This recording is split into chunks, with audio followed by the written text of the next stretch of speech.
मुंबईतील Arthur road कारागृह house full झाल्याचं चित्र आहे। आर्थर रोड कारागृहात कैद्यांना ठेवण्यासाठी जागाच नाहीये।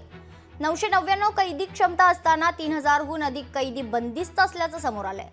बांगलादेशी घुसखोरी कारागृह प्रश्नांकडे प्रशासन लक्ष कधी देणार असा सवाल उपस्थित होतोय। याचाच आढावा घेतलाय आमच्या प्रतिनिधी आकांक्षा देशमुख यांनी।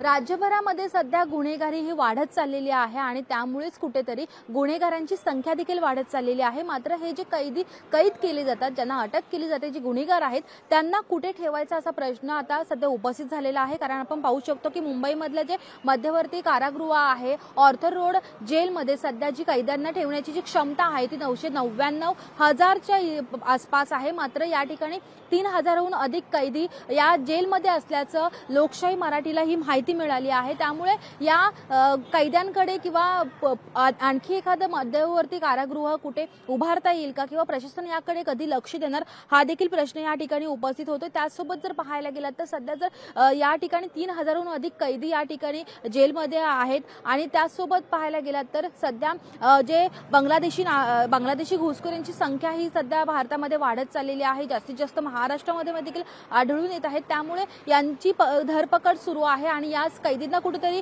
या आर्थर रोड कारागृहामध्ये देखील ठेवलं जातं। त्यामुळे कुठेतरी अन्य जे कैदी आहेत त्यांच्या सुरक्षेचा देखील प्रश्न सध्या ऐरणीवर येत आहे। त्यामुळे आता हे कैद्यांची संख्या ही वाढत चाललेली आहे आणि या जेलमध्ये पाहायला गेला तर 3000हून अधिक जे कैद झालेले आहेत आणि ही क्षमता तेवढी नसल्याने ही बातमी जी सध्या लोकशाही न्यूजने दाखवलेली आहे। त्यामुळे या कारागृहाकडे कशा पद्धतीने प्रशासन लक्ष देतं हे देखील पाहणं तितकंच महत्त्वाचं असणार आहे। व्हिडिओ जर्नलिस्ट विनीत पेडणेकरसह मी आकांक्षा देशमुख, लोकशाही न्यूज, मुंबई। लोकशाही मराठी ऐका, पहा, जागरूक रहा।